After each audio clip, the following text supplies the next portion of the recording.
handle the truth. The Denise Simon Experience. The Truth Matrix.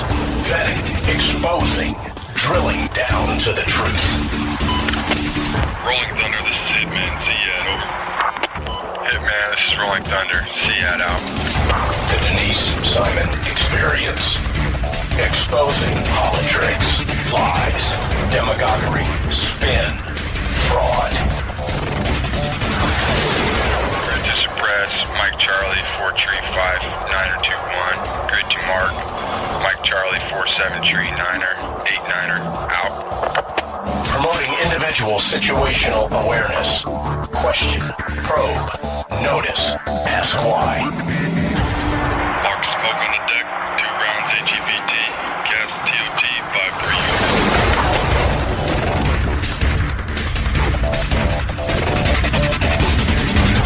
And now, the Denise Simon Experience.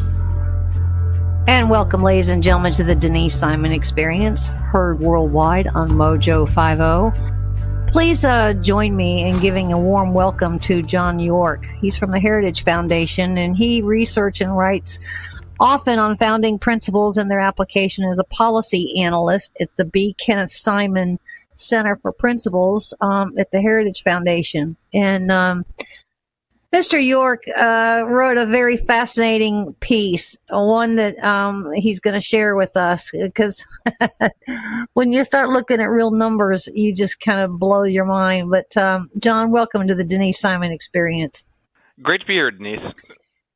So we have a number of federal employees, those employees that are actually on the payroll. And right. what is particularly fascinating is, I hope I say this right, and if I don't, correct me, but we have more bureaucrats that work on behalf of the federal government in a contract situation or a subcontract situation that we have on the federal payroll. Is that right? Oh, yeah, definitely. So, is it a factor of what, 4-to-1 or what? So we have, so we have about 4 million contractors, about 2 million civil servants. So we've had 2 million civil servants for a long, long time. That's been about the number, more or less, give or take, since about the 1960s.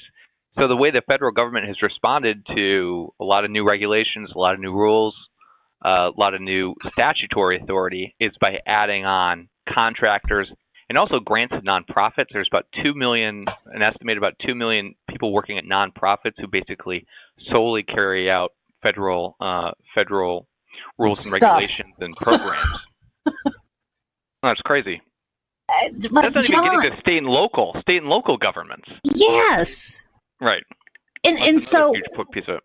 We have these laws, we have these practices, we have these stipulations and regulations and oversights and all these other kind of cockamamie duties that the federal government delivers on a day-to-day basis. And all of a sudden we really find out that we have people that are contracted out, meaning not on federal payroll, but on a federal contract to carry these things out. And when they carry them out, they're going to come back and they say, well, this has to be this way and this has to be this way. So then all of a sudden we have another layer of regulations. Is that right? Well, so federal contractors are not meant to make any decisions for the federal government. Those are considered inherently governmental functions.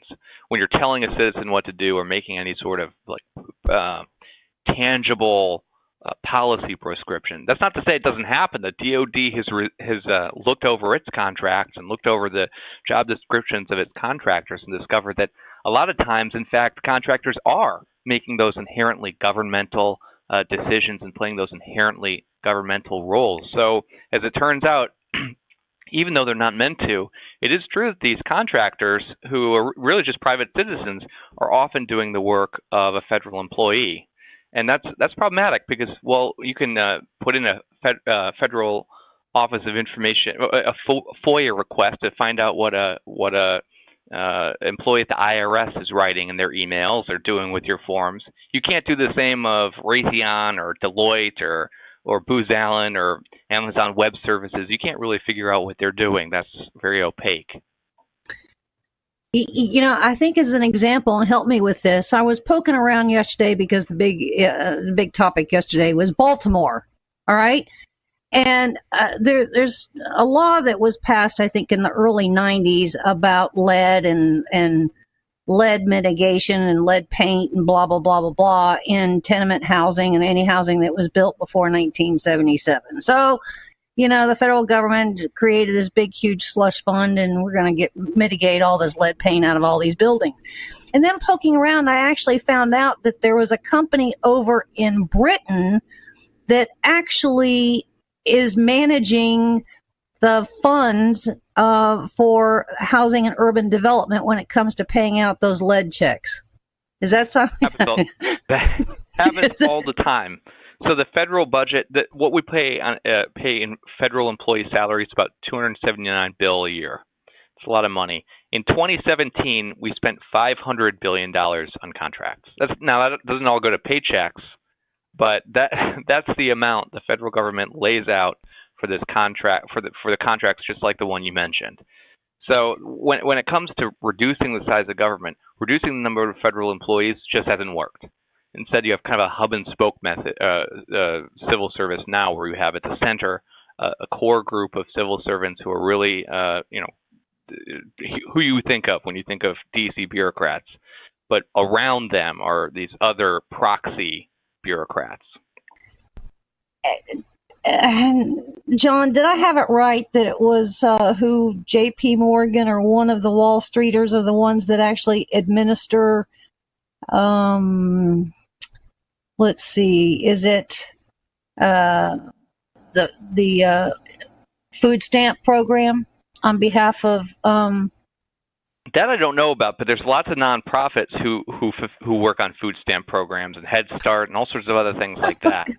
And in a way, I think conservatives, we have ourselves to blame a little bit because we often talk about, how much more efficient private sector companies are and how, the free market is going to make these private sector entities work a lot better than the public sector in every case.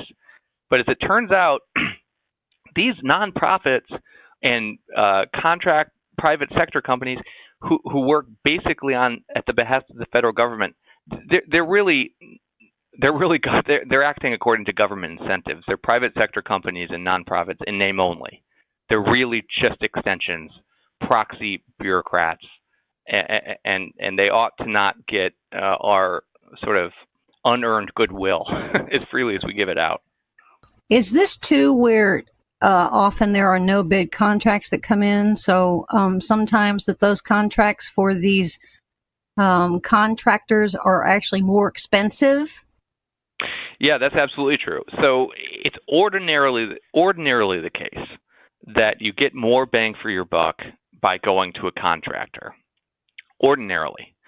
But when people research this, when agencies look into their books and see, they do an estimate, how much would it cost to have contractors do this? Apples to apples, how much would it cost for federal civil servants to do this? Sometimes, especially when a contractor is doing high-level work, they're highly paid, highly skilled, they're getting paid more than a public sector employee would. So it's not always the case, leaving aside all the other problems with civil servants and everything like that, which we can talk about. It is often cheaper, especially when you're looking at doctors, vice nurses, lawyers, vice something, these high-level Deloitte, Booz Allen sort of white-collar jobs. They're getting paid more than their public sector equivalent often. Your argument is not to do away with private contractors. Your argument, okay, and I agree with that.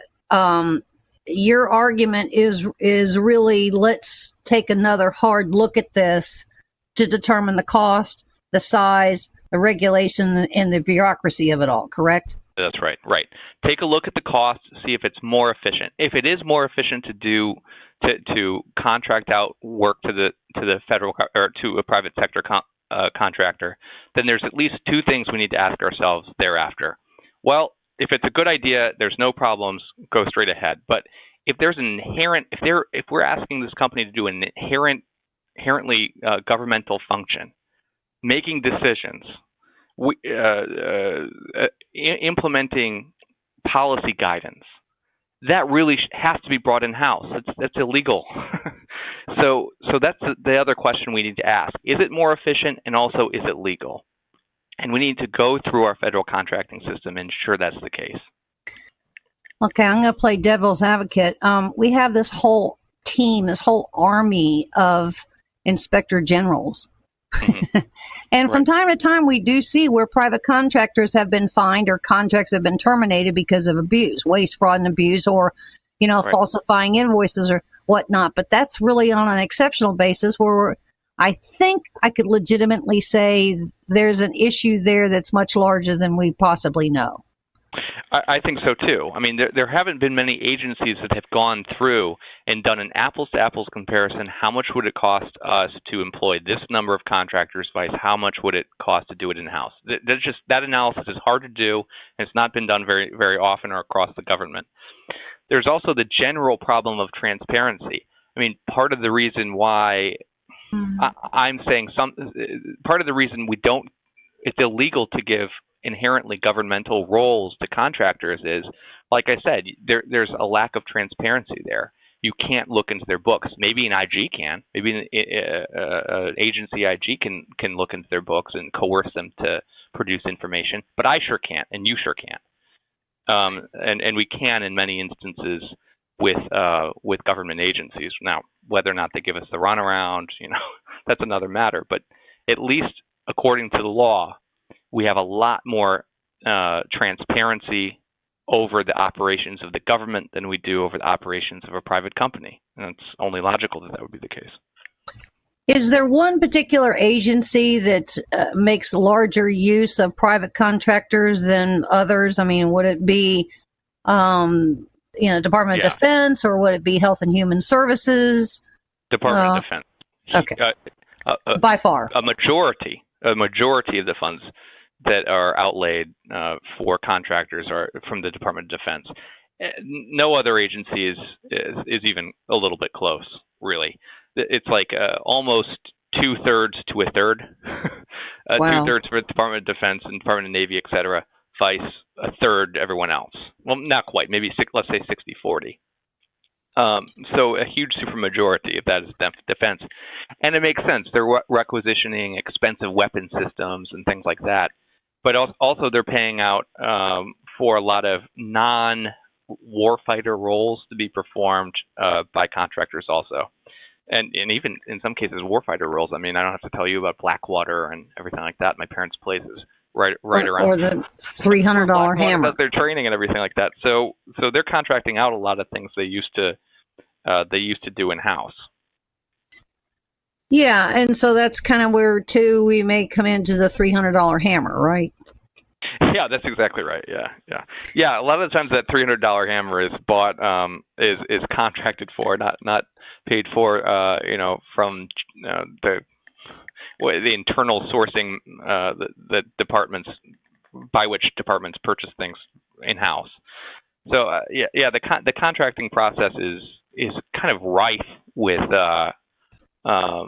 opportunities for opportunities is a fun word. opportunities for money to go missing, let's say. So I think that's just a function of the complications of the process, and the fact that honestly in a lot of these cases, not in the majority cases, but in a surprising number of instances, there's only one bidder fighting for a government contractor. Right. They're not. We often think, there's a bunch of companies competing, and you'd think there would be. I mean, some of these grants are contracts are worth millions, but oftentimes there's only one. Sometimes there's two. It's often not the case. You have a lot of people just lowballing each other to get to earn that contract. So that was a surprising finding to me too, to see how often it's just kind of handed off to the only no bid contracts. Yes. Right. So in those cases, you really don't have the advantages of the private sector, really at all. I'm almost obligated to kind of interject the export-import bank in here, because I think there's just major abuse that's going on there too, where, you got these big corporations, Boeing, for instance, that always are the go-to that we're almost subsidizing, and we're not looking at another little guy, which was the whole point of the Export-Import Bank, right? Right. Yeah, that's exactly right. I mean, the Export-Import Bank is certain.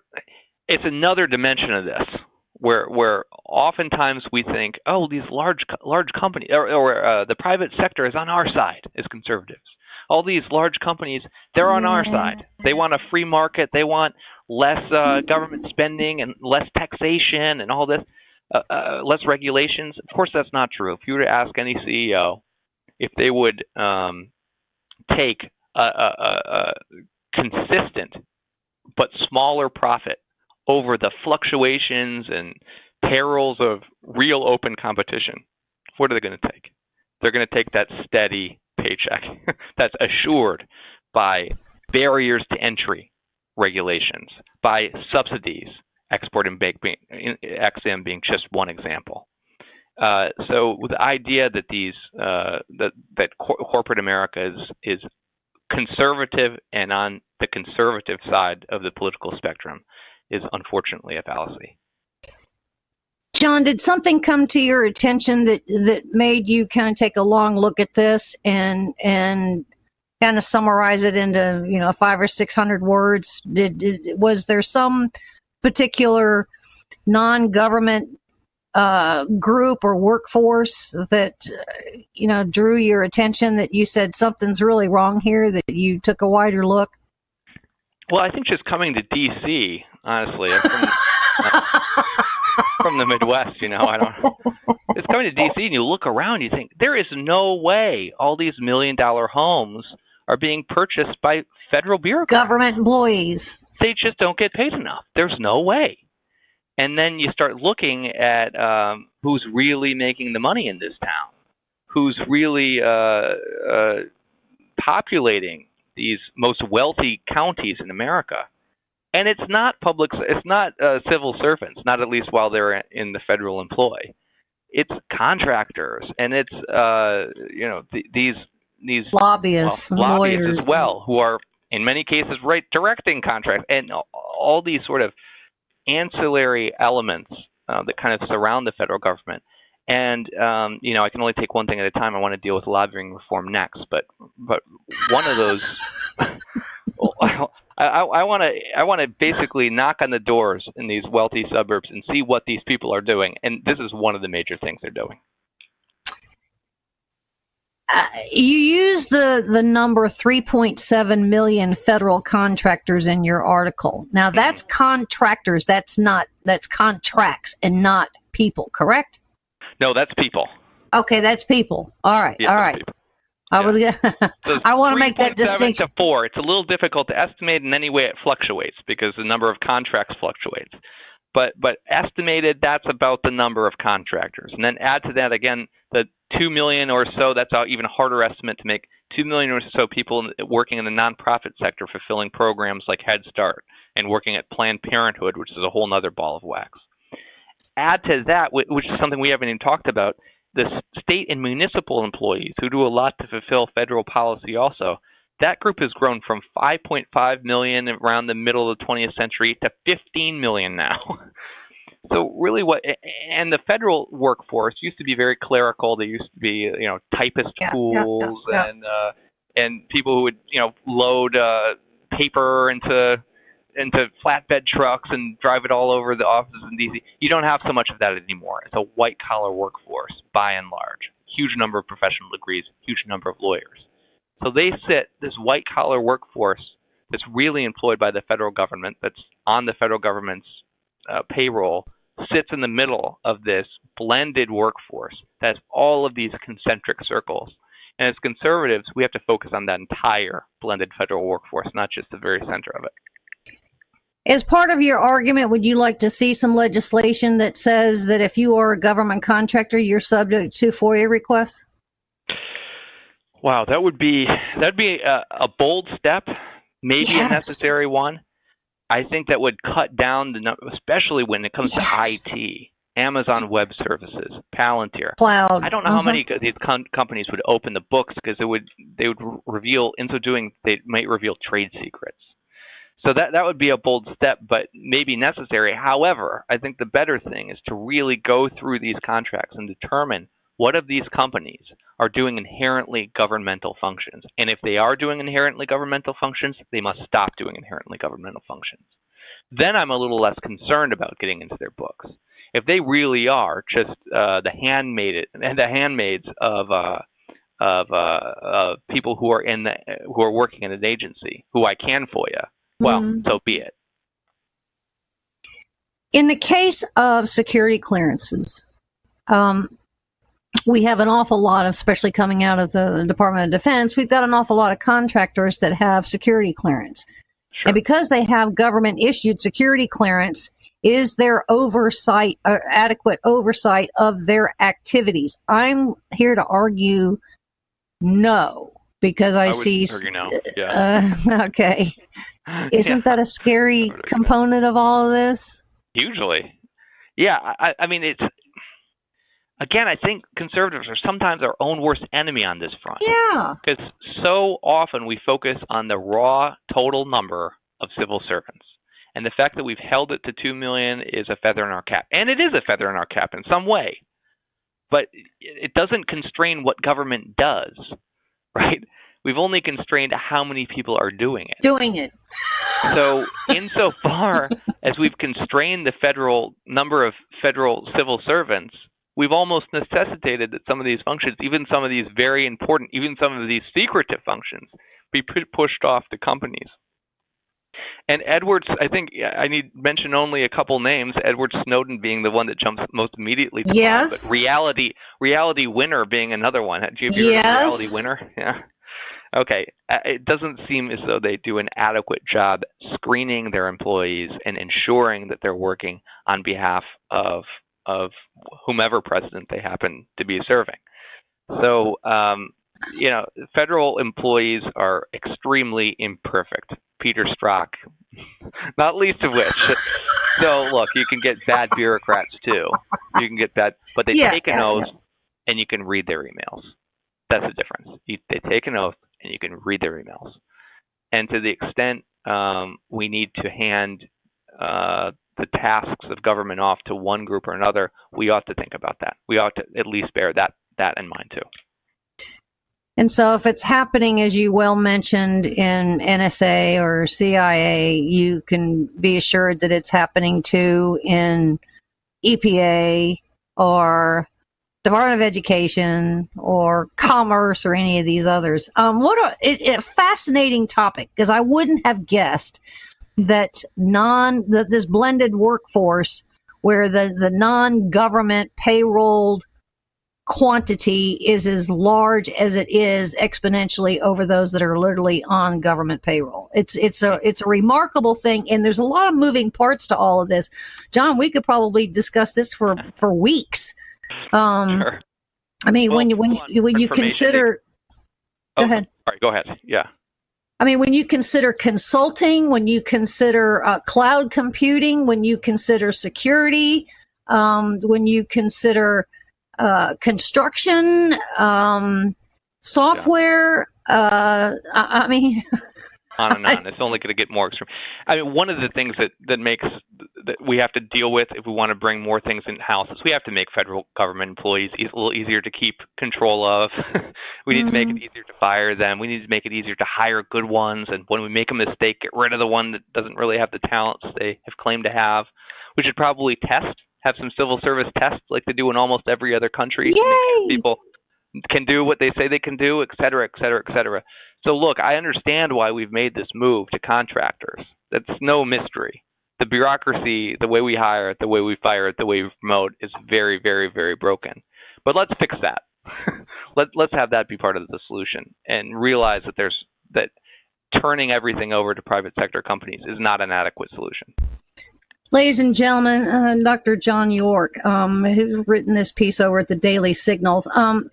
Thank you, John. Fascinating article, in something that really needs to take a long, long look, and you did. So I expect a sequel to this piece. But thank you for being with us on the Denise Simon Experience. And ladies and gentlemen, there's more coming your way. So stay with us.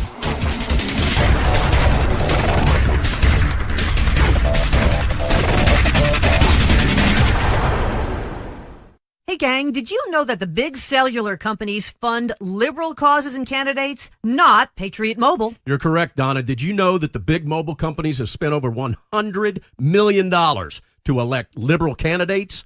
They also fund liberal causes, agendas, and organizations such as Planned Parenthood, not Patriot Mobile. Here's how it works. You, our beloved Cowboy Logic Radio listeners, pay your cell phone bill every month. Then Big Mobile takes your money and gives millions to liberal candidates who authorize subsidies to provide free cell service, Obama phones, to do-nothings who vote for more liberals so they can keep getting more free stuff that you pay for. Not Patriot Mobile. So here's how you fight back. Switch to Patriot Mobile with unlimited plans starting as low as $20 a month and stop funding the big cellular companies. Feel good about funding the right agendas. Every dollar you spend makes a statement. What message are you sending?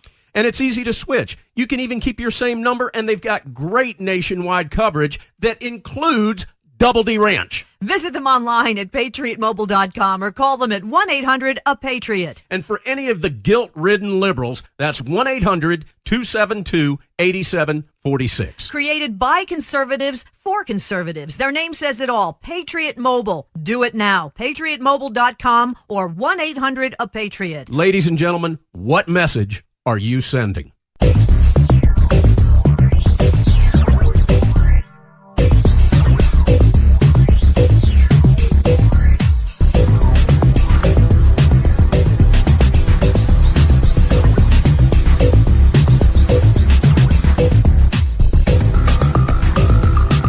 And thanks, ladies and gentlemen, for hanging with us here on the Denise Simon Experience. We had, I think it was a prayer day at the White House, where the president signed yet another executive order giving people, declaring people, and doctors, I might add, the reinforcements that they can practice their religion and their faith and behave accordingly without interference. This is not the first executive order that Trump has signed in this vein. He has also signed those that reinforce freedom of speech on university campuses. So he is certainly doing a lot when it comes to all things First Amendment. Big question is, will all of these work? So what do? I call on Trevor Loudon, my friend, who is an author, a speaker, a very conservative activist, doing tremendous work here, and also a proud producer of documentaries, has his own website, trevorloudon.com. So with that, welcome, Mr. Trevor. Hey, good to be on, Denise. Thank you very much. Good to be here. You know, there's something that's been bothering me. We have an organization, the National Rifle Association, that has been around a long time, that helps support and defend the Second Amendment. There is another organization called the 10th Amendment Center that does much the same thing to protect the 10th Amendment, but we don't really have any organization supporting the First Amendment, which is kind of why I preface this segment with you, that the only person that seems to be kind of doing this right now is President Trump. Do we need to have a formal organization out there that protects all things First Amendment? Well, I think we do, because, see, it's been taken for granted for many, many years by both sides that the First Amendment is beyond attack. You know, that there hasn't been a need, because even the liberal Supreme Court justices would always defend the First Amendment. And because, you know, they want to protect pornography and they want to protect the left and all that kind of thing. So, yeah, I think that the time has come that we do, because, see, the new narrative out there is it's all about hate speech. Mm-hmm. And if something is classified as hate speech, it's no longer protected speech. This is the logic of the left. This is how they're trying to do an end run around the First Amendment. So So they've passed hate speech laws in most states now. There's only about 4 or 5 that don't have them, which is absolutely terrible. And these laws were driven by the Maoist communist left to basically restrict freedom of speech. And now they have the moral argument now, or trying to make the moral argument, that there's so much hate in society. And social media is using the same argument. There's so much hate in society, and hateful speech is not protected speech. Therefore, hateful speech can be regulated. And who says what is hateful? Well, the left does. The Southern Poverty Law Center. The Southern Poverty Law Center, which is a Marxist communist organization. And they've drawn up a list of a whole lot of groups that they believe are spreading false and hateful information. And these lists are used by social media and mainstream media outlets to shut down conservative speech, shut down libertarians, shut down basically anybody who disagrees with the left. And this is a horrendous situation, because we have always taken the First Amendment for granted. We knew the Second Amendment was under threat, but we always knew we had the First Amendment. Well, no, we don't, and we got to be very careful about this. You know, social media has really exacerbated the whole issue of free speech, and the right to practice your religion. And it's been slowly fading away for, I would argue, decades that nobody has really paid attention to. We essentially have what is known as constitutional areas. You have to go get a permit to have any kind of a public gathering. You know, we're taking down monuments. You know, we have the whole flag burning thing. You have to pay liability insurance and security fees and all this kind of thing to be a speaker on university campuses. I mean, we're just kind of all over the place. So I would argue we've been slowly losing our rights when it comes to the First Amendment, to the point where nobody's really paid any attention to it except now. Did I get that right? Yeah, well, I think so. It's gotten so bad now that, you know, people would accept these little infringements. Well, look, remember, say 30, 40 years ago, and I know you're too young for that, Denise, but yeah, exactly. Just, you know, your parents or grandparents might remember that. but you know, the Klan, the Ku Klux Klan would march through places like Skokie, Illinois, in black areas as a deliberate provocation. So did they have to get insurance? No. The police would come out and protect them. And the police would come out and keep the protesters away so these idiots could march. And if the Black Panthers wanted to do a march, they could do a march and the police would protect them. See, free speech means nothing if idiots aren't allowed to speak.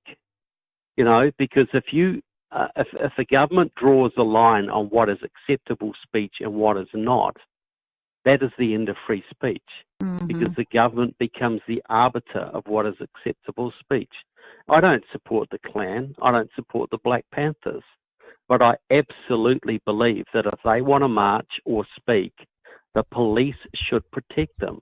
If they hire a hall and Antifa wants to come and try and get the hall shut down, they shouldn't have to pay liability insurance. The police should guarantee them the right to use that hall, just as they should guarantee the Communist Party or the Tea Party or the Democratic Party or the Republican Party or the Flat Earth Society.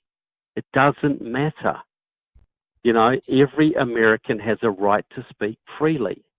And as long as they're not committing an illegal defamation or something like that, which is a deliberate lie, malicious lie, which damages some individual person, they have complete freedom of that. And the police should be protecting them. And, you know, when Milo goes into Berkeley and the event gets shut down because Antifa riots, the police should be there protecting Milo completely, and Antifa should be sent a bill for all the damage they do, and the ringleaders should be put in jail. That's how it should work. The fascinating thing in the First Amendment, it says it guarantees freedom of expression by prohibiting Congress from restricting the press or the rights of individuals to speak freely. It also guarantees the right of citizens to assemble peacefully and to petition their government. And I would argue almost that very last piece, to petition their government, is the one thing that we gave up. Because I don't find any of the members of Congress or really government that is really helping us protect the First Amendment. If you want to redress your grievances, who in government is even listening or allows that to happen? Well, that's right. Who do you go to? Do you make an appointment with the president or the Secretary of Justice, or who do you make an appointment with?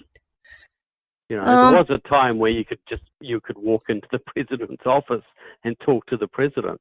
You know, you could over 100 years ago. But yeah, there should be a mechanism.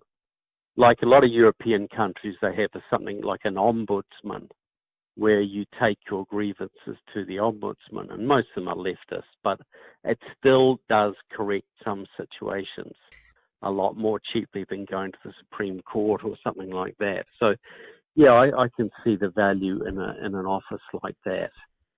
You know, where first or Second Amendment, where you can take your any grievance really, you know, and you can have it addressed. You can petition the government to address your grievance, because we live in an imperfect world and an imperfect system, and we must do everything to make sure nobody slips through the cracks, that everybody's rights are protected. I haven't actually looked at all the language on the declaration or the executive order that Trump signed, but the point where people of whatever stripe are protected from certain or forced actions because of their religion is really a big deal. We don't necessarily have to go back several years ago to what was the little clerk's name in the marriage office, wherever that was, Kim somebody, that she wouldn't put her signature on a marriage license, or the bakers in that lawsuit, or the fact that... Yeah. Well, see, this is where I draw the distinction, you know, like in a private business, you should be able to either deal or not deal with anybody you see fit. The problem comes when you're working for the government. So if gay marriage is legal in a certain state and you're a clerk a clerk, you have to sign it. And if you can't sign it, you got to get out of that job. But if you're in a private business and you don't want to deal with homosexuals or flat earthers or bird watchers or nudists or whatever, that's your right, and no one has any right whatsoever to interfere with that. If you don't want to let your house to certain people, or if you know, or you want to have a club that only caters to certain types of people, that's completely your right, and it's none of the government's business. The complication comes when you're working for the government. So I agree with half of what Trump's saying here, but you know, you know, so what's going to happen when a Muslim is working for the government and they have to ship some pork to the local military base and they refuse to do it because it's, you know, it's not in accordance with their religious belief? Well, the answer to that is you're working for the government. You take the government's money, you follow the government's orders, and if your conscience says you can't, you leave that government job. Simple. But if you're in a private sector, you have absolutely every right to make the decisions. That's how I see it. And so, you know, we mentioned Kim, the little clerk. And we understand that part. And then we had the bakers. But then we also have, even in the public school systems, where kids are told they can't wear a hat, they can't wear this T-shirt. We had the IRS targeting thing, which was clearly free speech. I mean, we haven't seen any of these politicians, regardless of what side of the aisle they were on, that were really, truly standing up for those protections. Most of which, we have that whole women's march thing that happened, where we had, those students that were confronted by this cat, and now that they're suing, mass media on his behalf. I mean, Trevor, this is really a very wide, I guess, scandal or chaos. I mean, because nobody trying to define it all is so almost impossible. Well, because people have lost the distinction between public and private, and that see, in a public school, if you have a government school, they have no right to, and they have a dress code in that school, and you want to wear a MAGA hat or a Black Panther T-shirt or whatever, that's your right. It's completely your right. If it's a private school, they can say whatever you like. They can say you can't wear this, you can wear this, you must wear this, you must not wear this. But see, what happened when we had the Civil Rights Act back in the 60s, they passed legislation, for instance, that forbade, private businesses from dealing with people of race, of any race. Now that you could say that's very noble, but it cut across the First Amendment, and that precedent has now been used to corrupt the whole First Amendment area. Look, if you've got a private house, you got a private bar, you got a private hotel, you decide who comes in. Mm-hmm. If you only want Muslims in there, that's fine. If you only want, Cherokee Indians in there, that's your right. And if you don't want Apaches in there, that's your right too. But because we compromised, gave the government the right to decide the freedom of speech of private individuals and businesses, which was a huge mistake, done through the Civil Rights Act, was done to correct Jim Crow laws, but that was a mistaken way of doing it. Now it's so complicated, and the idea of of First Amendment rights is so convoluted now that people can't figure it out. They cannot understand the difference between private and public. And because the economy is so mixed now, most businesses get government money. That makes it even more complicated. Well, precisely, which is kind of where I was going to go with this whole Chick-fil-A thing, and the San Antonio City Council denying Chick-fil-A a lease after like 2 years worth of negotiations at the San Antonio airport. And Chick-fil-A is a private. That's completely wrong. That's a public thing. They have no right to dictate if they are pursuing a legal activity. They have no right to deny. If the Nation of Islam wants to set up a halal store at the airport, that's their right. If Chick-fil-A wants to, speak against gay marriage, that's their right. That's nothing to do with the San Antonio. But if that's a private landlord, they have every right to make that decision. So if we had a committee or an organization that worked to protect all things First Amendment, that would be, it's one, we decided it was needed, but it would be a Herculean task. I mean, it would have to be filled with nothing but lawyers, right? Well, Trevor? yeah, like you see, what you got to me, you'd have to stay right from the start. This is only going to protect private sector First Amendment rights, because you don't have any First Amendment rights if you work for the government. Mm-hmm. You know, you don't. They're your employer, and you cannot discriminate when you're working for the government. It's only the private sector that has a right to make any decision it wishes with its own resources and its own money. Any decision, no matter how stupid, it's not the government's business. But it is the government's business when it's the government paying the bills. You know, when it's the government.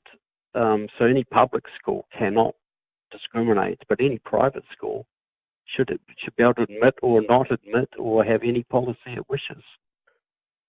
When you're traveling the country and giving talks and presentations and whatnot, what is generally the reaction when it comes to, what you're trying to impart by your audience? Are they worried, or are they just kind of indifferent? How does that look? Yeah, they're worried sick. You know, like they are so glad that Trump's in the office, but a lot of them naively thought that, you know, once Trump was elected, the Democrats would do what the Republicans did to them, leave them alone and let them govern. You know, but, you know, when Barack Obama was elected, there was no violence against him. But there certainly was when Trump was elected. So they're seeing now the depth of the left and the depth of the deep state. And it's horrifying. Hence the Kavanaugh hearings. The Kavanaugh hearings, which really exemplified it. And so now they're freaking out. They're thinking, well, you know, what if Trump doesn't get reelected? You know, what if we don't turn this stuff back? You know, they have seen just how vicious and how out of control the left is. And that's when they're out of power. What the heck would they be like in power now? The mask is off. So people are very, very concerned out there, which is good for us because they damn well should be concerned, because this next election could be a very tight-run thing, and I think Trump has a good chance of winning it, but it certainly is not guaranteed by a long shot. No, it indeed isn't. And I would think, if for nothing else, I mean, he's addressed the Second Amendment, and that's good.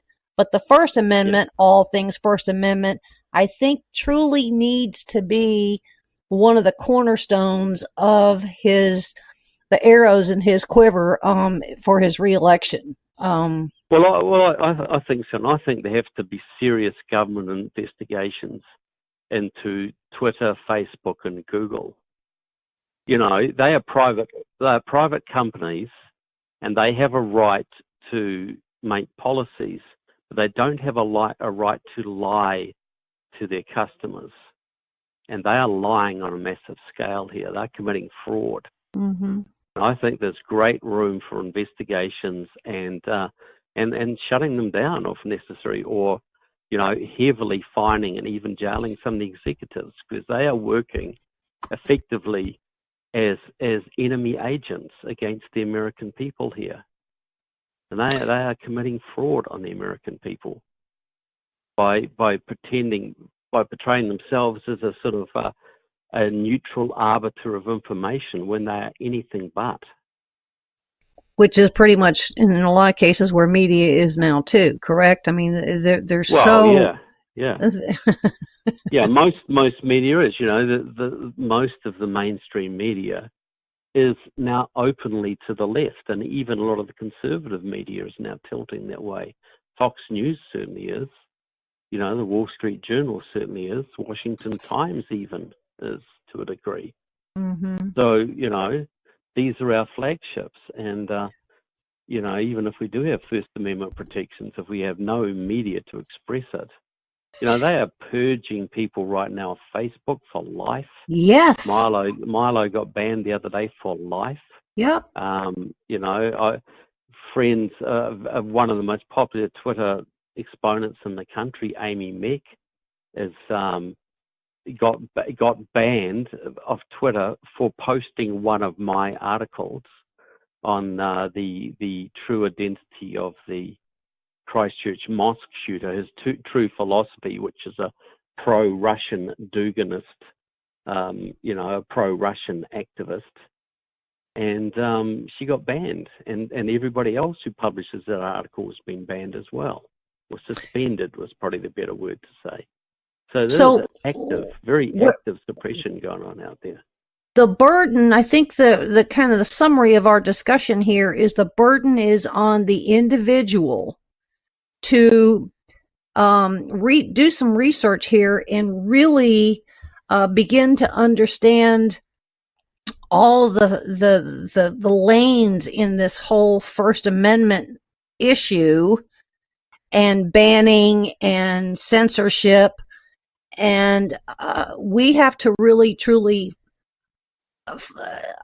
understand it and then fight back. And then I would say challenge those in Congress that they are not helping to protect us in our free speech in First Amendment. No, they are not, and they're toying with hate speech legislation, which is completely opposed to the First Amendment, which would destroy free speech in this country forever, because either they're too gutless or they don't understand actually what free speech is.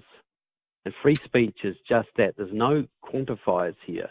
Right. There's no moderately free Good speech word. or sort of free speech or free speech except for hate speech. That's not free speech. It's either free or it isn't. And if we lose free speech, we lose everything. We lose it all. About America. We lose it all. Woo. We cannot defend anything. And we've never been in more danger of losing it than we are now. And thank God for President Trump doing what he's doing. And thank God that he's in the White House. But we were given a reprieve in 2016. And we better be using it to our maximum, because we don't know that it's going to survive 2020. Ladies and gentlemen, big, huge round of applause. Trevor Loudon, please visit trevorloudon.com. Mr. Trevor, thank you so much. And ladies and gentlemen, stay with us because there's more coming your way.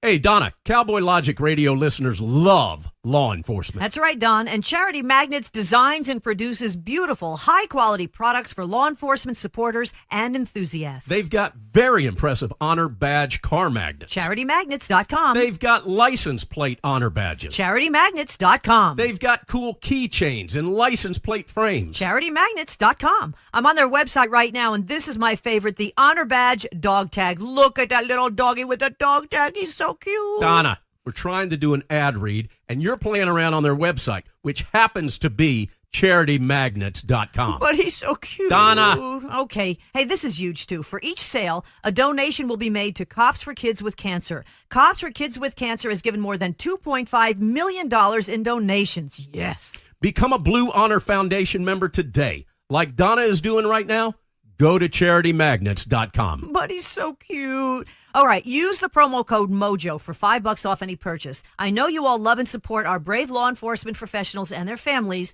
Show your support today by going to CharityMagnets.com and check out that little puppy. He's so cute. Hey, Don, can we go to the pound, get another rescue dog, please? Pretty No, please? Donna, no.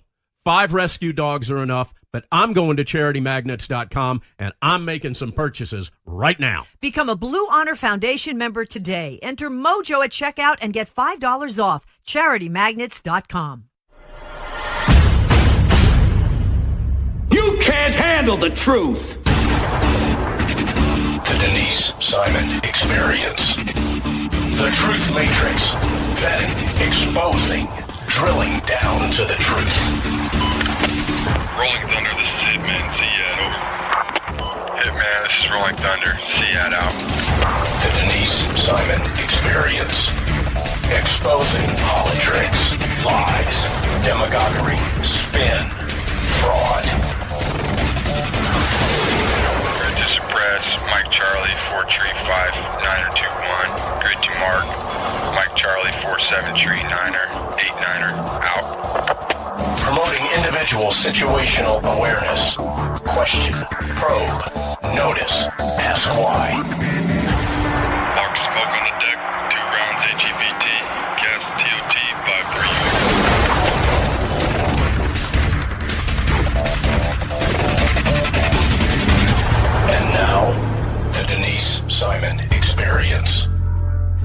And thanks, ladies and gentlemen, for staying with us here on the Denise Simon Experience, heard worldwide on Mojo 50. I have the distinct pleasure of having Dan Vergano with us, who is a science investigator reporter for BuzzFeed. Dan did a remarkable article on the follow-up of the sonic attacks, not only in Cuba, but we also had them in China.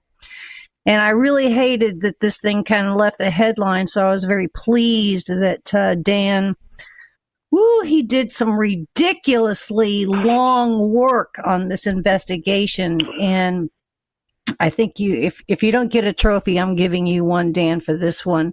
Congratulations on the article.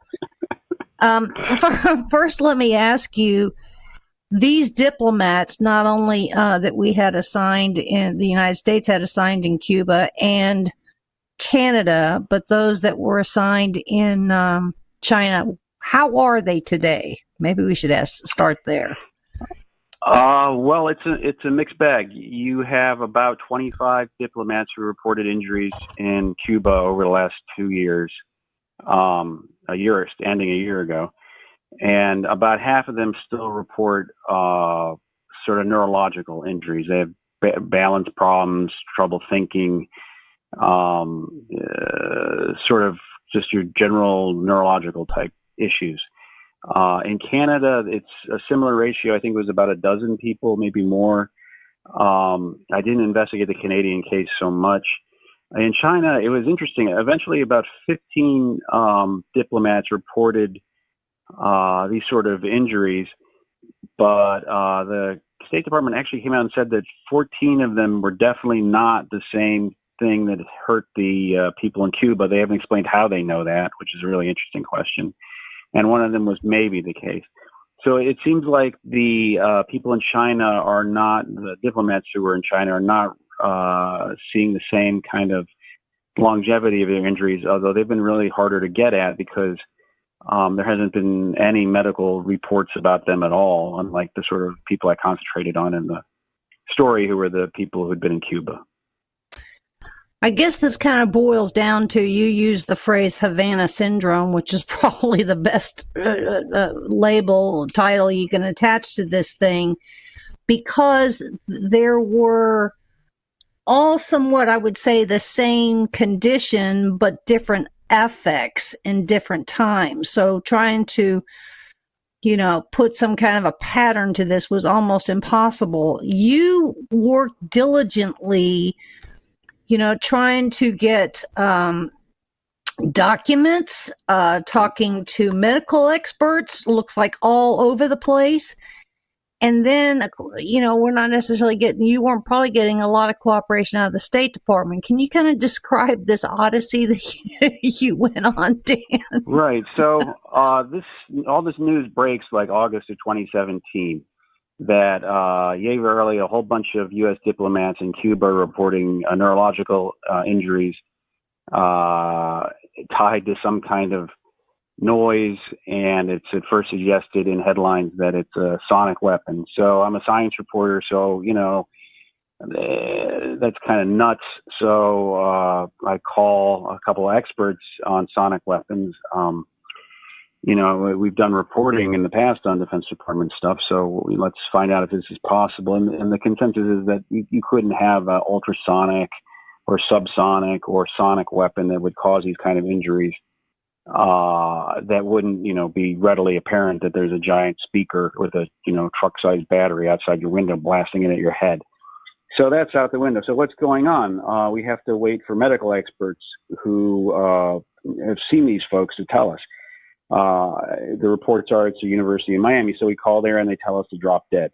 They're not going to tell us anything. It's all hush hush. Great. We call other experts, what it could be. So you see this flurry of stories like maybe it's this, maybe it's that.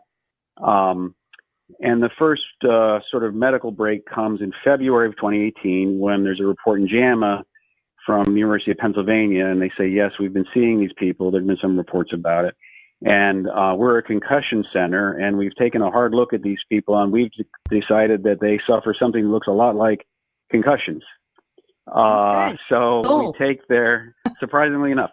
So we take their paper to other experts, and they all say this doesn't look like anything. The symptoms they're reporting are all over the place. The reports of brain injuries, brain damage just aren't verified. There's 3 people they report with what looks like effects in their brains, but they all have suffered injuries to their heads before. And so the whole thing is looking shaky. What is this? Nobody knows. And so it continues. The fellows from the University of Miami it comes out in June, have also looked at them and are preparing research results.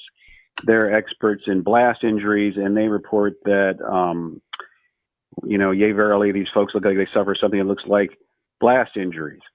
So you have a concussion group saying it looks like a concussion syndrome. You have a blast injury group saying it's a blast injury syndrome. None of them will talk to us. We start filing FOIAs. Right now, BuzzFeed News is suing the State Department for information related to its contacts with the University of Pennsylvania researchers. They denied our FOIA request, and that's Freedom of Information Act. And at the University of Miami, we noticed that when they did publish some of the results, that they thanked a funder at the Office of Naval Research, which is this small research arm of the Navy that funds military research, like, for instance, medical protection against blast effects. So we said, okay, give us those communications. And the Office of Naval Research, with a little bit of peculiarities, their emails, they claimed, are archived, so they're cut off after the first couple of sentences, did eventually deliver us a whole bunch of information in the next 5 months, which is really fast for Freedom of Information Act. So here we are 2 years later, and I suddenly have this archive of communications between the researchers who first looked at the diplomats in Cuba and their program head and each other and other members of the State Department about the injuries these people have suffered and their efforts to publish a paper on it.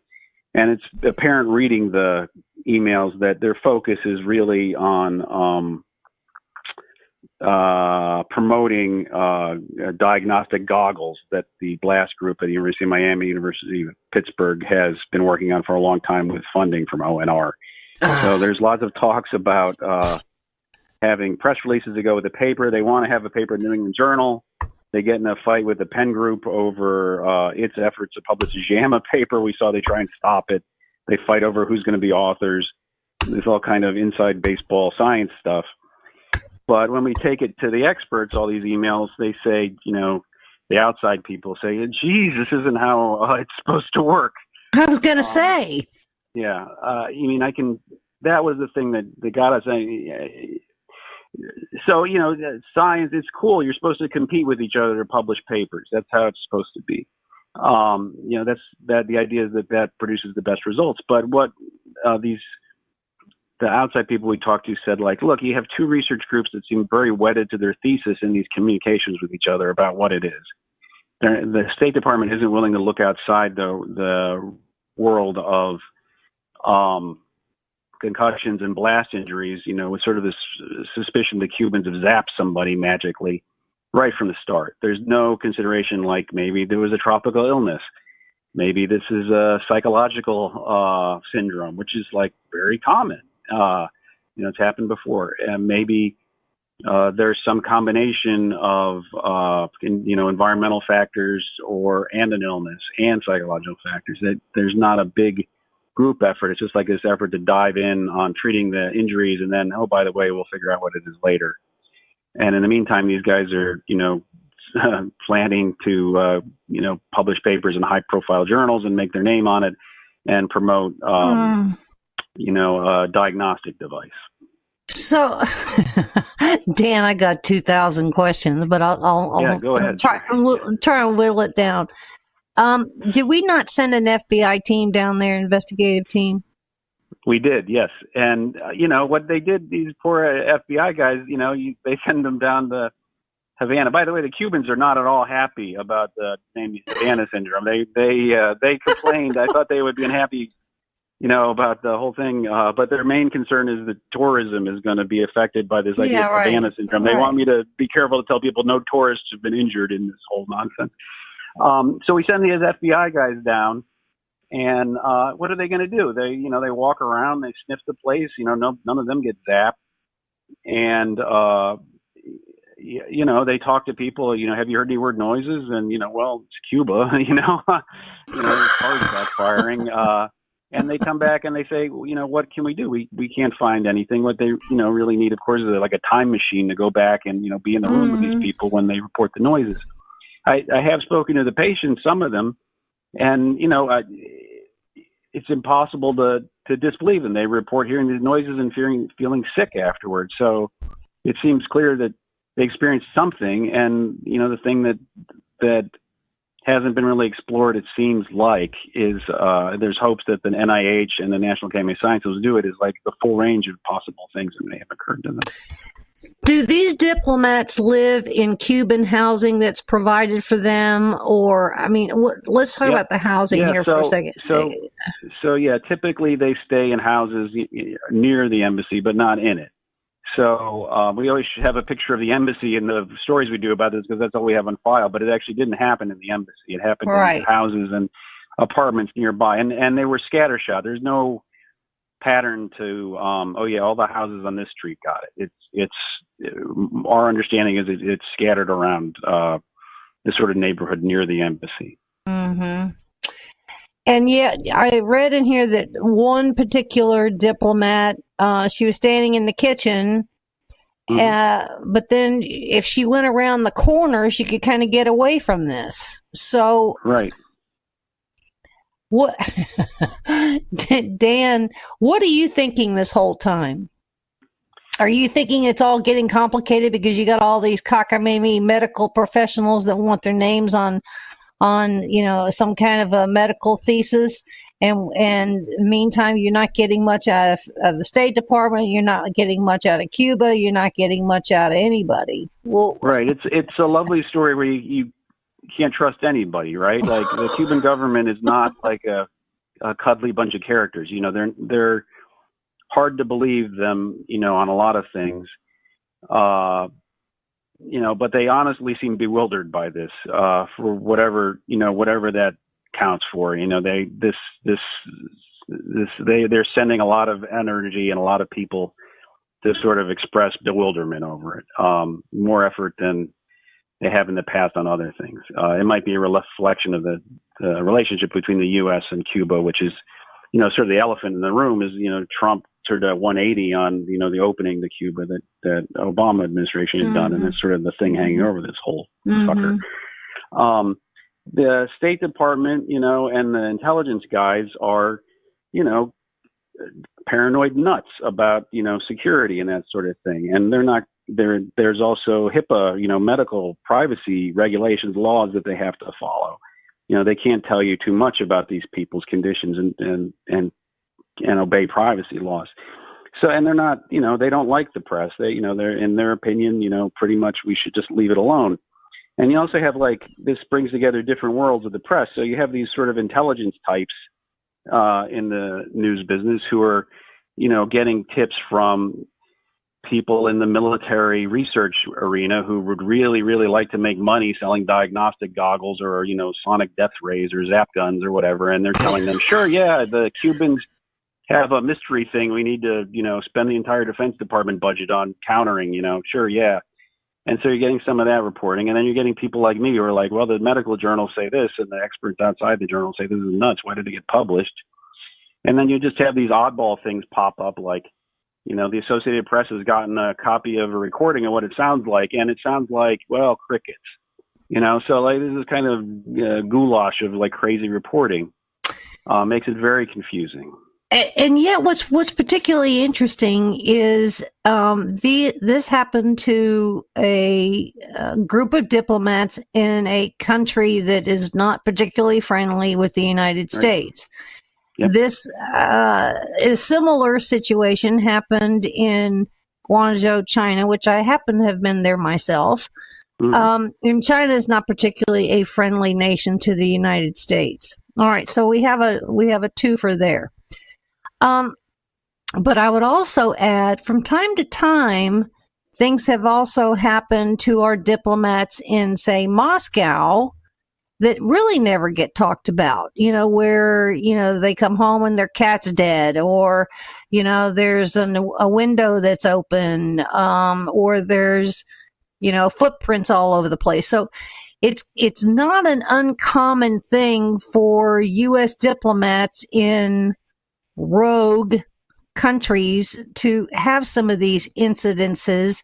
Has any of your long footwork kind of been, how do I say, I guess sand in the gears with some of these other theories like the one I just threw out to you? Right.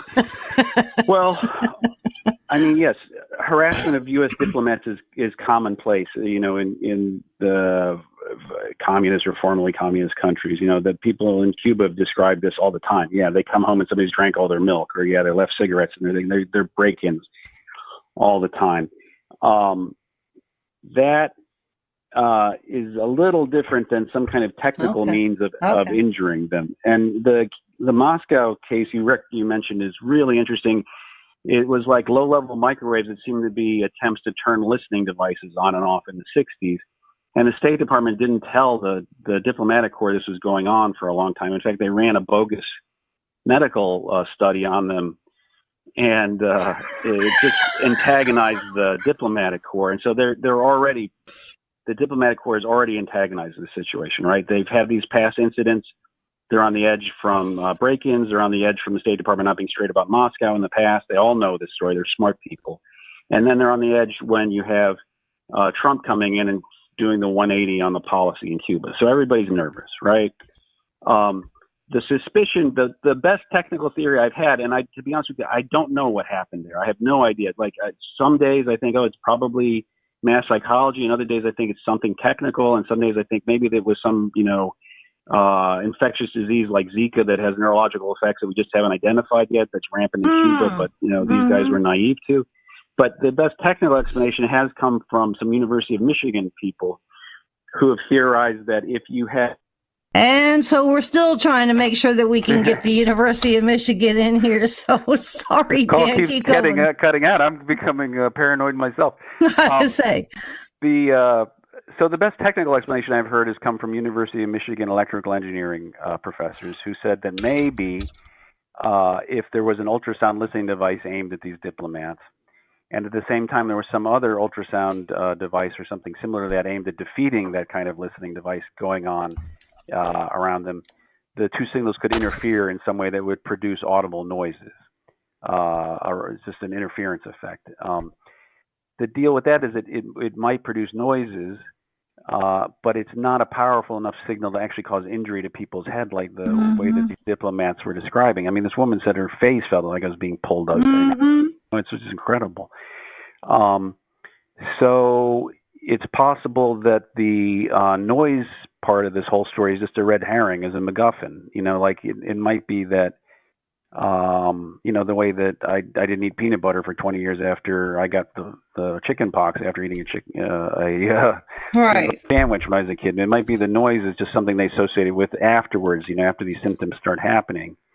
And there's, noises all over the place that we don't notice until we start paying attention, from like the capacitors in our TV set frying or electrical transformers outside humming and that sort of thing. In fact, there's been a plethora of people, reporting, oh yes, what happened to them has happened to me.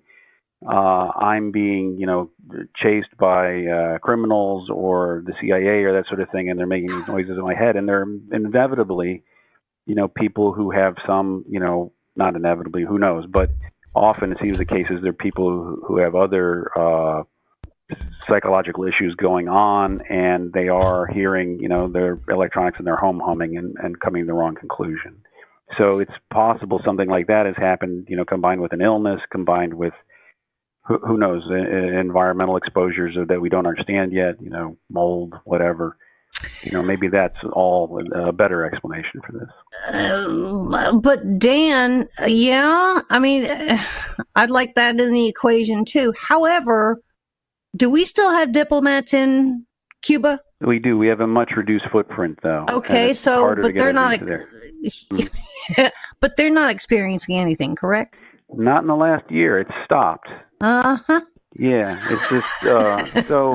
Yeah, well, draw your own conclusions. It's a question, though. We have talked to diplomatic types and said, what benefit does the Cuban government, what benefit would the Chinese government have in doing this? And it might be, okay, there's internal struggles in both those countries, and there's people who hate the United States, and they would see this as a way to punish the parts of their government that are more open to the U.S. And so it's where our guys are just collateral injuries and some sort of internal squabble. And I guess that's possible. But other people have said, like, would police states let other parts of their security apparatus go rogue and use some mystery weapon somehow magically only available to rogue states like Cuba, where you can't even. It's not like they're a highly technological place like the U.S. No, but Russia is. And Russia's got a very sizable footprint still in Cuba. That's the other theory, that Russia's doing that. But then the suggestion is that would the Cubans really let the Russians do this? Well, maybe they didn't know. It's a police state, so they. Now, are there other embassies in or other diplomatic people from other countries in Cuba? Does France have people there, or Germany? Yeah, okay. Spain. And it didn't happen to them. It's just the Canadians and the U.S. people. So what's that about? And Cuba's relationships with Canada is very different than the U.S. They get along a lot better. So it's another thing that's confusing. Is like if somebody's targeting U.S. diplomats to cause trouble because of the U.S. opening to Cuba, then why go after the Canadians? It's like, that's pointless. It doesn't do anything. It just causes trouble for no reason, unless maybe you just don't like Canadians. I don't know. Well, again, congratulations on this article. I'm very happy that you were like one of the ones that really did an awful lot of legwork and did a summary on this.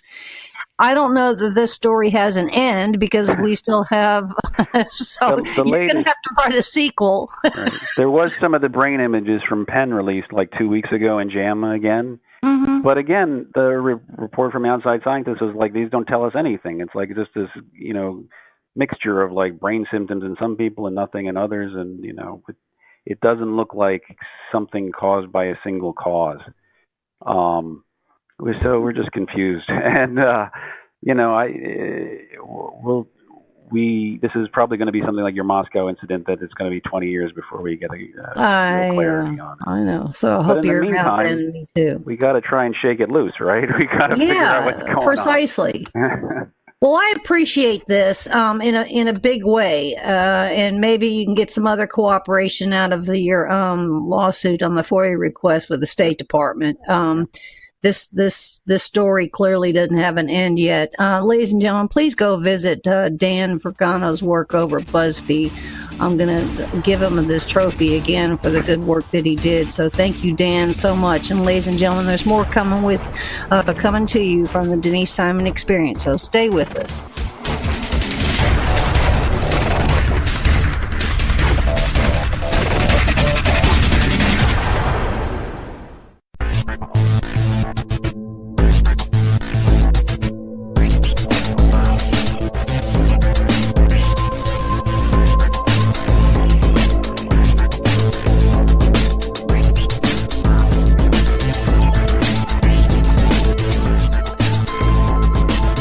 And thanks, ladies and gentlemen, for hanging with us here on the Denise Simon Experience, heard worldwide on Mojo 50. Very happy that you could be with us. When a little thing hits the headlines, I have to go find out more about it. And something hit the headlines this week for about 4 seconds. And then Baltimore became more important or something. I don't know. But Khalik Sheikh Mohammed, our friendly terrorist down there in Guantanamo Bay, apparently was making an offer. And he apparently doesn't want to be a martyr anymore or something. So what do? I call my old buddy Monte Granger, who is the author of Saving Grace at Guantanamo Bay, still found to this day on Amazon.com, because he published the book in, 9 years ago, Monte?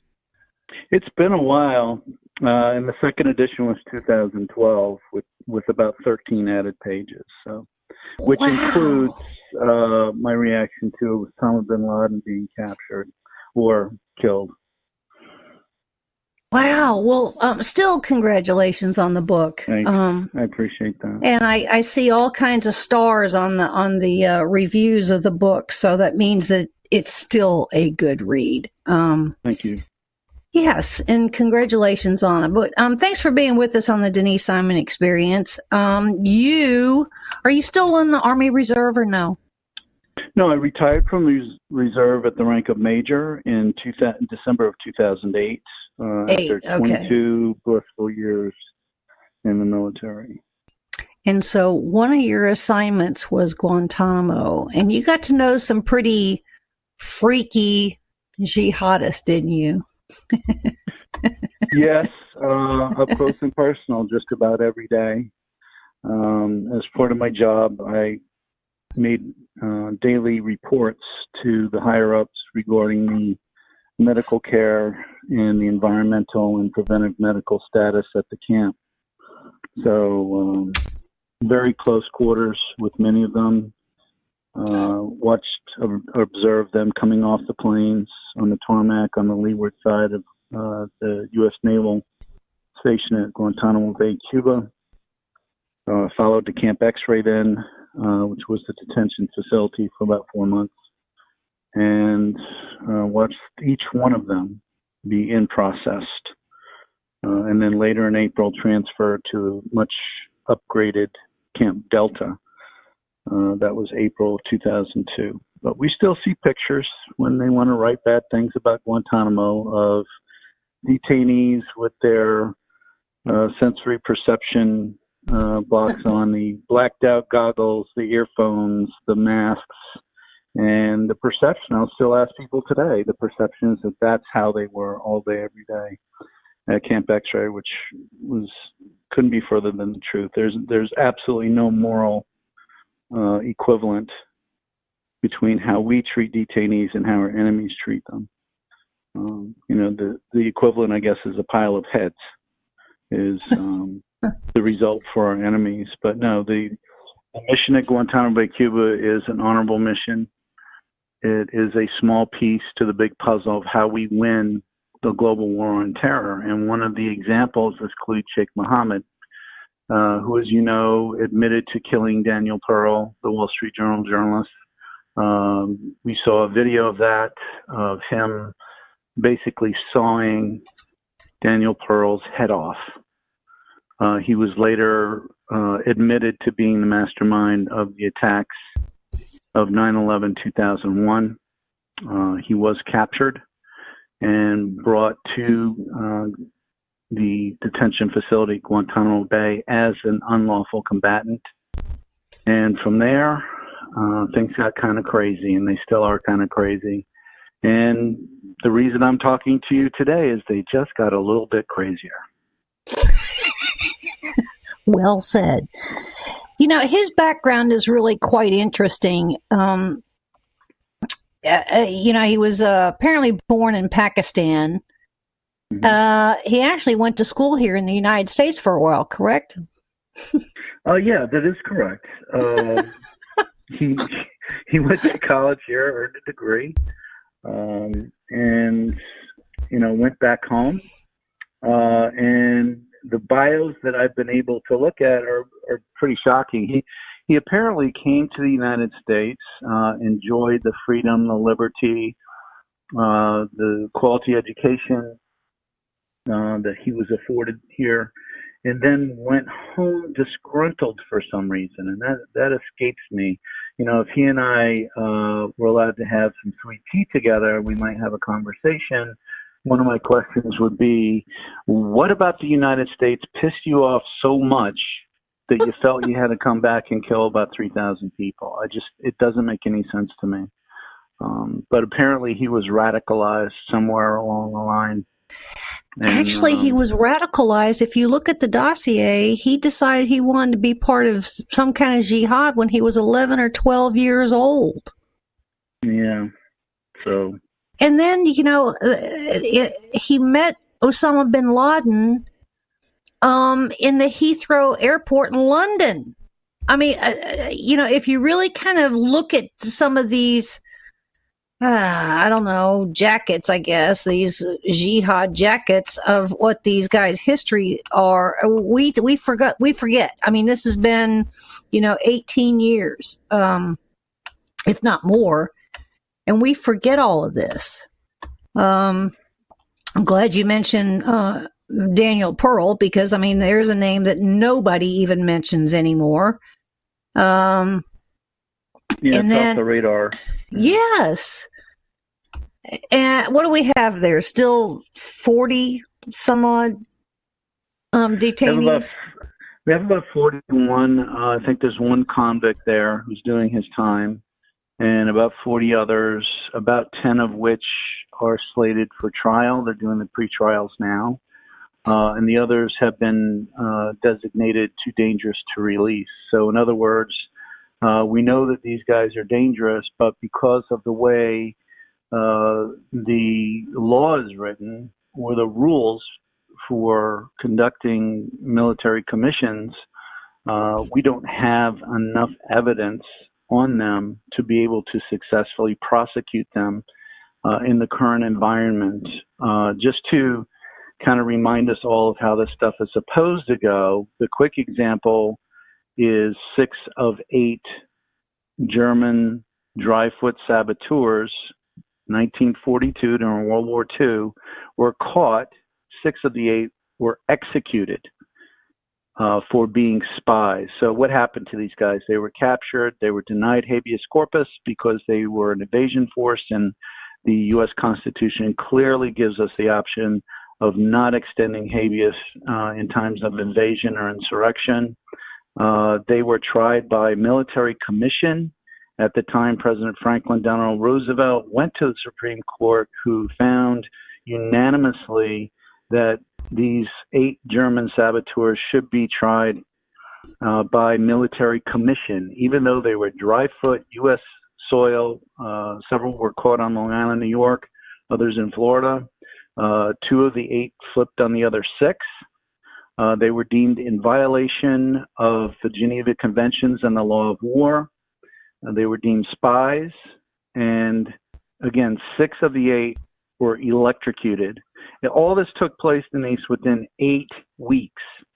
Wow. And oh, by the way, footnote, none of the 8 hurt a fly, nor did they damage any property. They simply had the means to do so and the intent to do so. And that was proven in the military commission. What's different today? Political correctness.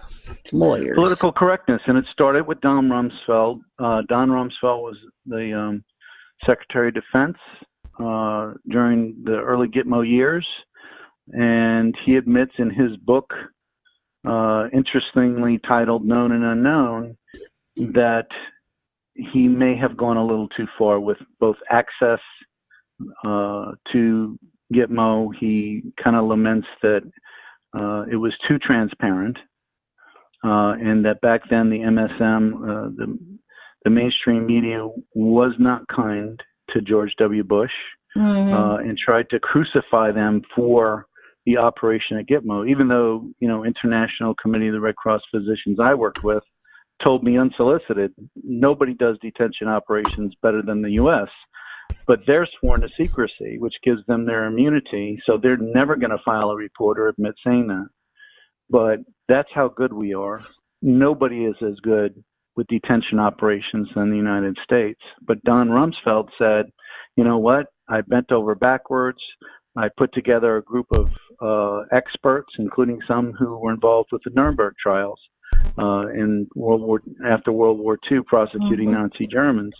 So he put together a cross-section of what he considered at the time the greatest legal minds to come up with a act, if you will, a Military Commissions Act of eventually in 2006, this became law on how to prosecute them. Yet all along, all he had to do was look back in 1942. Here's your blueprint.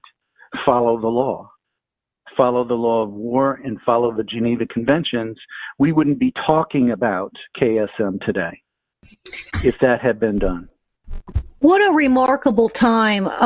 It's almost as though, well, it isn't almost, it's a fact that we have all forgotten.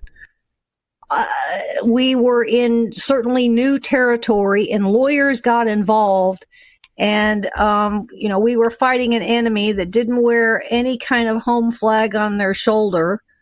But they also weren't new to us. As soon as those planes hit the tower, we knew precisely who did it.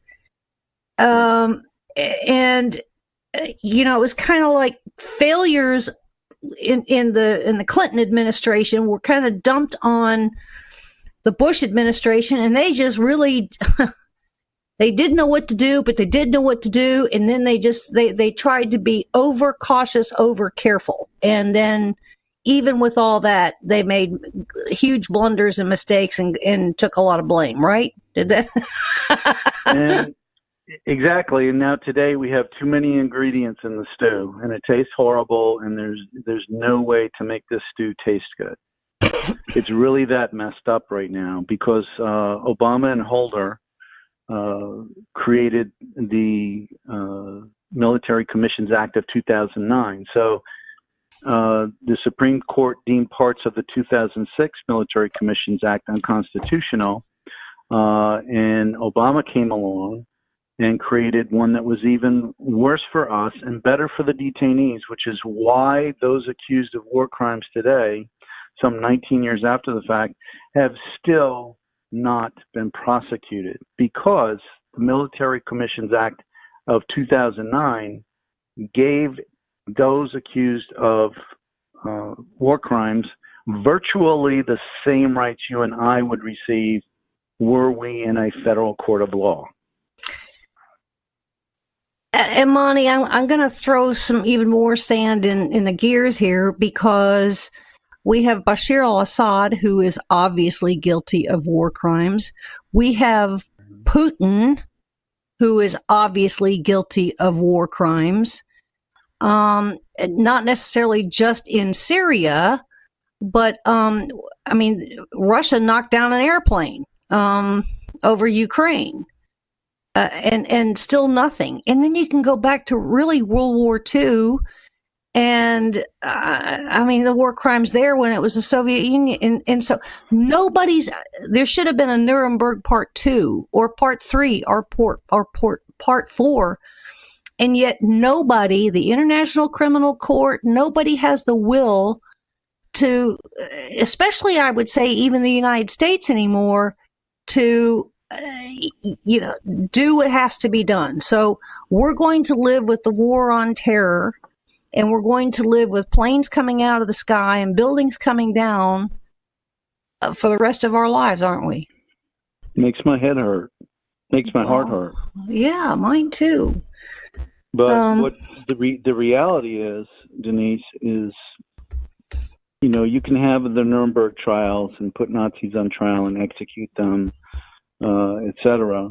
But at the time, going to Moscow, the only person really waving that flag was George Patton. You see what happened to him. Mm-hmm. Our president sat down with the communist leader. Roosevelt sat with Stalin. The enemy of my enemy is my friend. And however distasteful that is, that's the way the game is played, because you cannot overextend yourself.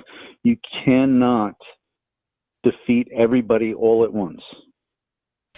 So what we ended up after World War II, and more so in the last 25 years, is what's called a multipolar world. And the influence and power that is projected from the larger countries into the smaller countries is a constant mix of geopolitical chaos. We probably have troops or military or CIA in over 200 countries right now. Mm-hmm. You hear about a handful at a time because we don't need to know what we don't need to know, and that's fine with me. What we read in the papers, what we see on social media is really only what most people want us to see and know. The rest of it has to be corroborated, and it's very difficult. If you have someone like Julian Assange and Wiki going out there and obtaining secret documents, even though those might be published, at some point you have to say, well, is this an authentic document or not? And what does this information really mean? Very few of us are trained to even be able to interpret some of these documents, and a lot of it is taken out of context. I was just going to use that word. On both the right and the left to achieve a political or social goal. So we are truly living in a multipolar. You can call us the only superpower. Whether it's true or not, I don't know.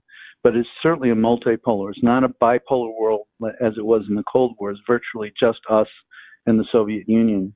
But these days, because of technology mostly, the effectiveness and availability of very powerful weapons, leading up to and including nuclear arms, make this a very dangerous world that we live in. You're talking about some documents, and then, Monte, we have documents out there that I would say, after all these years, in some cases, could be declassified. We have very few that came out of the Abbottabad raid.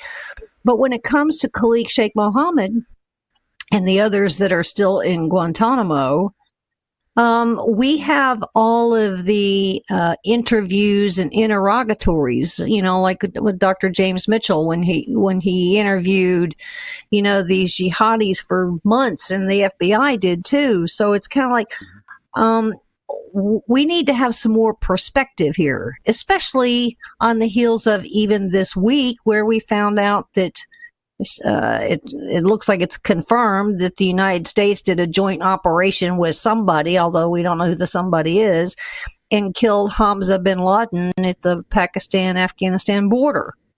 We probably couldn't have done that had we not known what we knew because of the documents that came out of the Abbottabad raid, right? That looks very true. We don't know what we don't know. And again, we're always behind the power curve. My great Uncle Harry, God rest his soul, was a Marine on a battleship. During the time around World War I, when the U.S. was into mischief in Central America, and he was also, after the war, he was a newspaper man, and so he loved to explain things in the simplest of terms. He said, "My boy, whatever happened, and no one found out about it for 2 weeks later, and by then it didn't matter." So today we have such we know about things before they happen, and you can get away in some cases with so much less.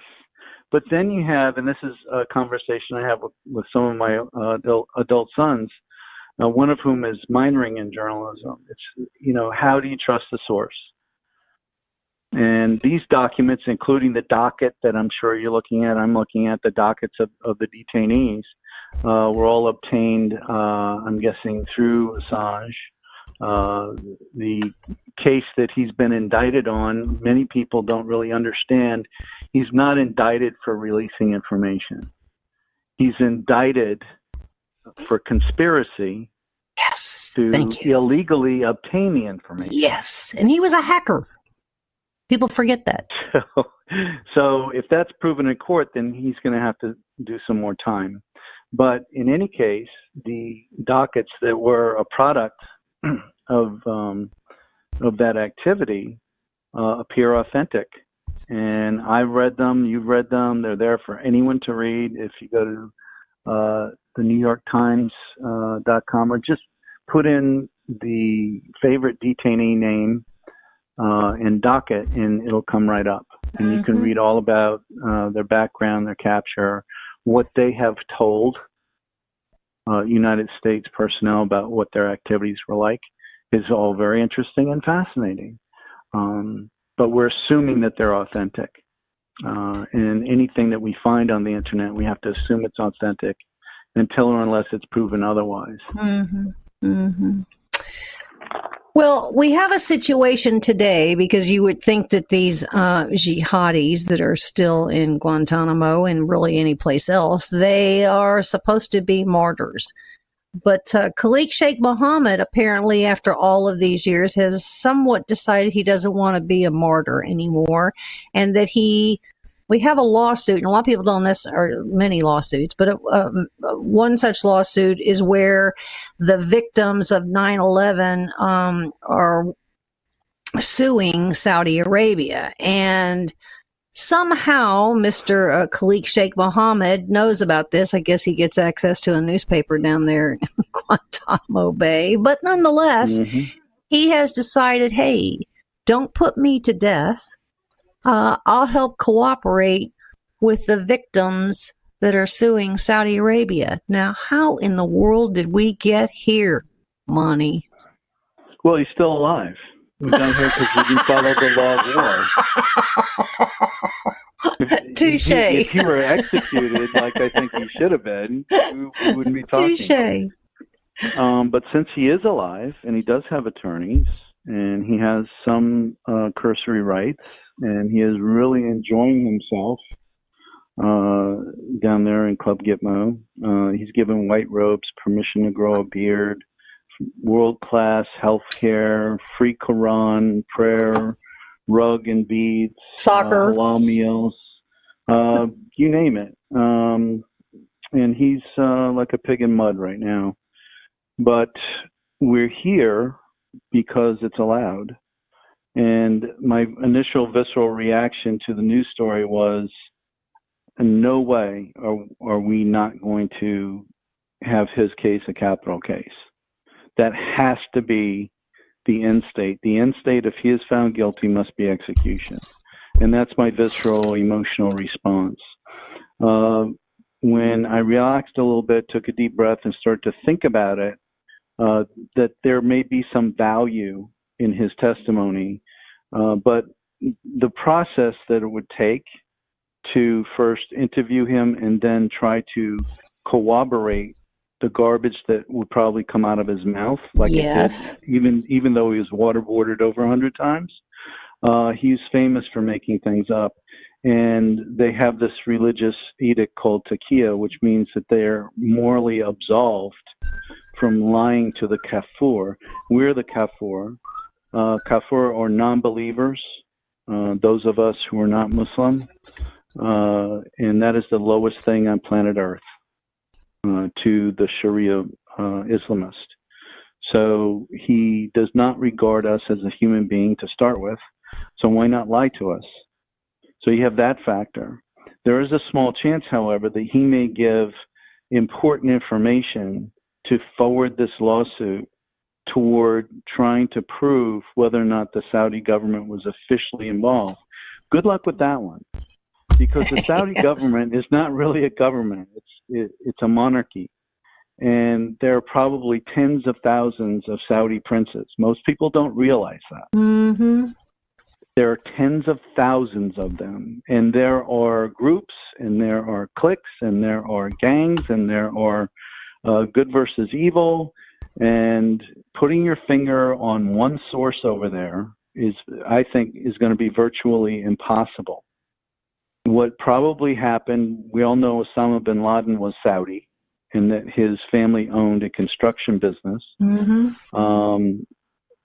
So the majority, obviously you said that before, of the attackers were Saudi Arabian. So you can sort of extrapolate from that Saudis supported them. There is a radical group of Saudis in Saudi Arabia right now that probably sponsor terror. So what do you really want to, where's the pound of flesh going to come from? Is it going to come from the official government, which is really not a government, it's a monarchy? And then, everybody's going to point the finger at everybody else. And then who do you believe? So I think there's a very slim chance that in the best of cases for these people in their lawsuit, that yes, maybe KSM has some important information that could point a finger to one or two people over there or a group of people. Then what? Well, I would think with all the interrogatories and all the depositions and so forth that we've taken over the years, including that of Dr. James Mitchell and the waterboarding and whatnot, I'm not sure that there's necessarily anything new that would come out. But what a fascinating summary. Monte, it's been real fun to kind of hear this again, and certainly in your perspective, because we forget. We live in the moment and we forget things, and we are still, I guess, in the same condition today as we were back in 2002, 2005, 2006, 2009. And yet we're not pushing things forward, I would argue, the way they need to be handled at Guantanamo because of all the free lawyering that we're giving the 40 some odd fellers that are down there. But we tend to certainly forget Al-Qaeda. We forget about the Muslim Brotherhood. We forget about Daniel Pearl. We forget about Pakistan, the whole Bojinka plot, Ramzi Youssef, both bombings of the World Trade Center. So, ladies and gentlemen, please go grab Monte's book, Saving Grace at Guantanamo Bay, found on Amazon.com. We can't forget, and Monte has done a stellar job of kind of bringing us back into perspective here. Monte, we're very, very grateful for your service and very grateful for your dedication. And you know what? Thanks so much for being on the Denise Simon Experience. It's always my pleasure. Thank you so much. And one last thing to throw out there, that the Trump administration has just had some plans to keep Gitmo going till 2043. So they've signed a big contract with contractors to keep it open. So that's a positive thing to throw out there. But thank you for your dedication and patriotism. Thank you. Ladies and gentlemen, thanks for being with us on the Denise Simon Experience, and we'll see you again very soon.